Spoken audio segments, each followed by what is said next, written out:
Part 1 of modifying our RC crawler. നമ്മൾ recently purchase ചെയ്തിട്ടുണ്ടായിരുന്ന MN78 എന്ന് പറയുന്ന ഒരു മോഡലാണിത്. അപ്പോൾ ഇന്ന് നമ്മൾ ഇത് ചെയ്യാൻ പോകുന്നത് എന്താണെന്ന് വെച്ചാൽ നമ്മൾ ഈ വണ്ടിക്ക് ഒരു സ്നോർക്കിൾ ആഡ് ചെയ്യാൻ പോവാണ്. അങ്ങനെ അളവും കാര്യങ്ങളൊക്കെ നമ്മൾ മാർക്ക് ചെയ്തെടുത്തിട്ടുണ്ട്. ഈ പ്രാവശ്യം നമ്മളൊരു PVC ബോർഡിലാണ് ഇത് ചെയ്യാൻ പോകുന്നത്. കാരണം നമ്മുടെ വണ്ടി അത്യാവശ്യം നല്ല ഓഫ് റോഡൊക്കെ ഇറങ്ങുന്ന സമയത്ത് മറിഞ്ഞ് വീഴാനുള്ള ചാൻസ് ഉണ്ട്. അങ്ങനെ വീണാൽ തന്നെ നമ്മൾ ചെയ്യുന്ന സ്നോർക്കിളിന് ഒരു ഡാമേജ് ഉണ്ടായിരിക്കാൻ വേണ്ടിയാണ് നമ്മളിങ്ങനെ ചെയ്യുന്നത്.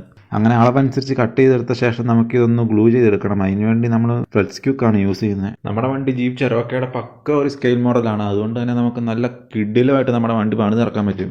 ഫുള്ള് ഗ്ലൂ ചെയ്തെടുത്ത ശേഷം നമ്മൾ ഇതിലേക്ക് പുട്ടി ആഡ് ചെയ്യുന്നുണ്ട്. ഇതിനുവേണ്ടി ഒരു ബോഡി ഫില്ലറും അതിൻ്റെ ഹാർഡനറുമാണ് നമ്മൾ യൂസ് ചെയ്യുന്നത്. അങ്ങനെ നമ്മൾ ചെയ്ത് വെച്ചിരുന്ന സ്നോർക്കിൾ ഫുള്ള് പുട്ടിയാക്കിയിട്ട് സാൻഡ് ചെയ്ത് നല്ല സ്മൂത്ത് ആക്കി എടുത്തിട്ടുണ്ട്. ഇപ്പോൾ അത്യാവശ്യം നല്ലൊരു ഫിനിഷിങ്ങിലേക്ക് നമുക്ക് കിട്ടിയിട്ടുണ്ട്. ഇനി അടുത്ത സ്റ്റെപ്പ് എന്ന് പറയുന്നത് നമുക്കിത് ഫുള്ള് പെയിന്റ് അടിച്ചെടുക്കണം. അതിന് ബ്ലാക്ക് കളർ സ്പ്രേ പെയിന്റ് ആണ് നമ്മൾ യൂസ് ചെയ്യുന്നത്. അങ്ങനെ നമ്മുടെ സ്നോർക്കിളിന്റെ പെയിന്റിംഗ് ഒക്കെ കഴിഞ്ഞു. അത്യാവശ്യം നല്ലൊരു ഷേപ്പിലേക്ക് അത് കിട്ടിയിട്ടുണ്ട്. ഇനി അടുത്ത സ്റ്റെപ്പ് എന്ന് പറയുന്നത് നമുക്ക് നമ്മുടെ സ്നോർക്കിൾ നമ്മുടെ വണ്ടിയിലേക്ക് ഇൻസ്റ്റാൾ ചെയ്യണം. ഏകദേശം ഈ ഒരു പൊസിഷനിലാണ് നമ്മുടെ വണ്ടിയുടെ സ്നോർക്കിൾ നമ്മൾ വെക്കാൻ ഉദ്ദേശിക്കുന്നത്. ഇപ്പോൾ ഗ്ലൂ ചെയ്ത് വെച്ച് കഴിഞ്ഞാൽ അത്യാവശ്യം ഒന്ന് വണ്ടി മറിഞ്ഞു കഴിഞ്ഞാൽ ഇത് പൊട്ടിപ്പോകാനുള്ള ചാൻസ് ഉണ്ട്. അതുകൊണ്ട് തന്നെ നമ്മൾ വണ്ടിയിലേക്ക് സ്ക്രൂ ചെയ്ത് വെക്കുകയാണ്. അതാകുമ്പോൾ വണ്ടി മറിഞ്ഞാലും സ്നോർക്കിളിലായിട്ട് ബലം വന്നാലും അത്യാവശ്യം കുഴപ്പമില്ലായിരുന്നുള്ളൂ. കറക്റ്റ് മാർക്കിംഗ് ഒക്കെ നോക്കി നമ്മുടെ വണ്ടിയുടെ സൈഡിൽ 2 ഹോൾ ഇട്ട് വെച്ചിട്ടുണ്ട്. ഇതിലോട്ടാണ് നമ്മുടെ വണ്ടിയുടെ സ്നോർക്കിൾ നമ്മൾ വെക്കാൻ പോകുന്നത്. അങ്ങനെ വർക്കെല്ലാം നമ്മൾ കംപ്ലീറ്റ് ചെയ്തിട്ടുണ്ട്. ഇപ്പോൾ തൽക്കാലം ഒന്ന് വെച്ചിട്ടുള്ളൂ. നമ്മുടെ വണ്ടി ഇനി ഒരുപാട് അപ്ഡേഷൻ വരാനുണ്ട്. അപ്പം നിങ്ങൾക്കും സജസ്റ്റ് ചെയ്യാം നമ്മുടെ വണ്ടിയിൽ എന്തൊക്കെ വർക്ക് ചെയ്യണം. ഒരു പക്ക ഓഫ് റോഡ് വണ്ടി ആക്കാനാണ് നമ്മൾ ട്രൈ ചെയ്യുന്നത്. അപ്പോൾ